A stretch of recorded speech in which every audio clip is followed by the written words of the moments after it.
Hi guys, my name is Saini. मेरे channel में आप सबका स्वागत है। दोस्तों, हम लोग ना अपने लाइफ में कुछ डिसीजन लेने को लेके बहुत ज़्यादा कन्फ्यूजन में रहते हैं। खास करके अगर वो हमारे करियर से जुड़ी ही हो फिर तो कन्फ्यूजन और बढ़ जाती है।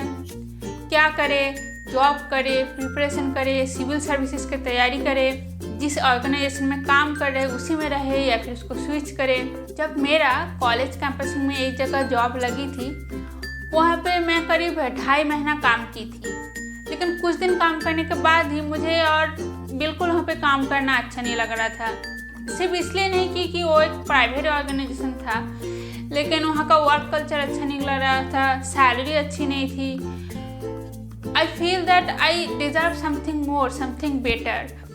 सो I wanted to quit my job. मैं अपना जॉब छोड़ना चाह रही थी, लेकिन वो जो एक डिसीजन मेकिंग होता है ना, कि फाइनल डिसीजन लेना कि नहीं, मुझे बस अब यहाँ नहीं रहना है, मुझे जॉब छोड़ना है, मुझे प्रिपरेशन करना है, वो फाइनल डिसीजन ही नहीं ले पा रही थी। तब मेरे एक चाचा जी है, वो भी हिस्ट्री के प्रोफेसर है। उन्होंने मुझे एक बहुत अच्छी स्टोरी सुनाई। वही स्टोरी आज मैं आप सबसे शेयर करूँगी। एक बार एक आदमी ने अपने बेटे को बुलाया और उसके हाथ में एक बहुत मोटा सा किताब थमा दिया।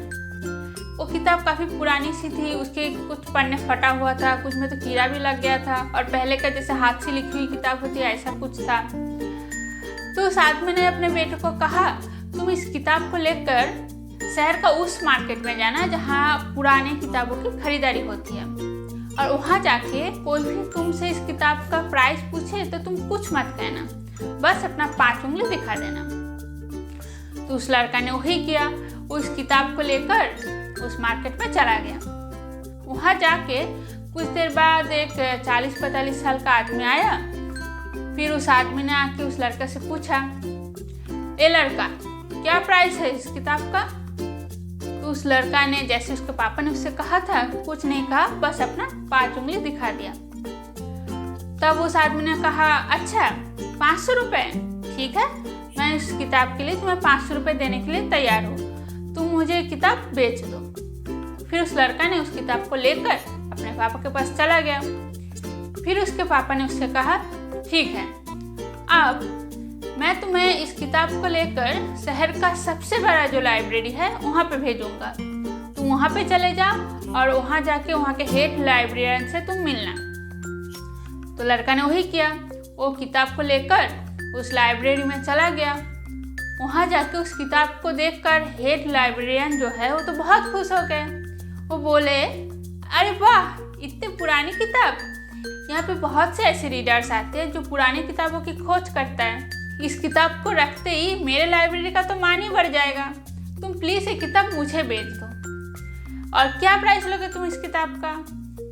तब उस लड़का ने फिर से वही किया, अपना 5 उंगली दिखा दिया।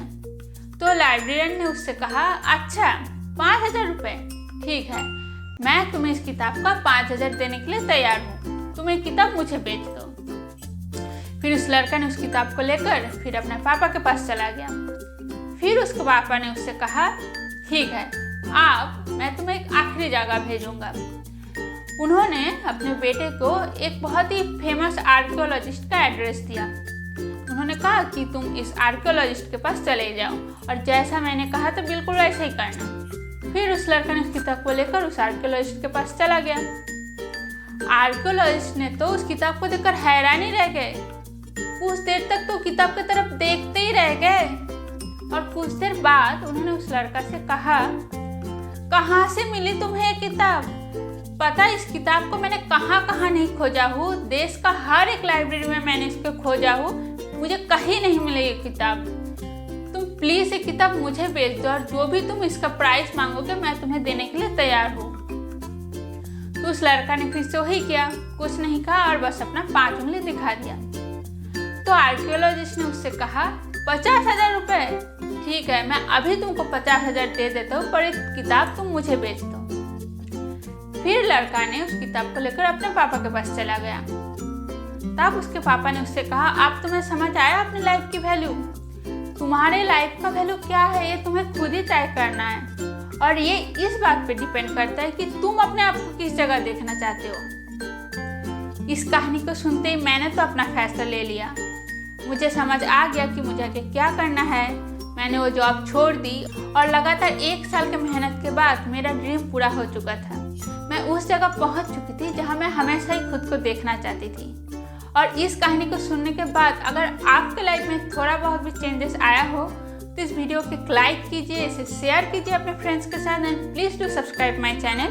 मिलेंगे बहुत जल्द एक और नया टॉपिक के साथ, तब तक के लिए बाय बाय।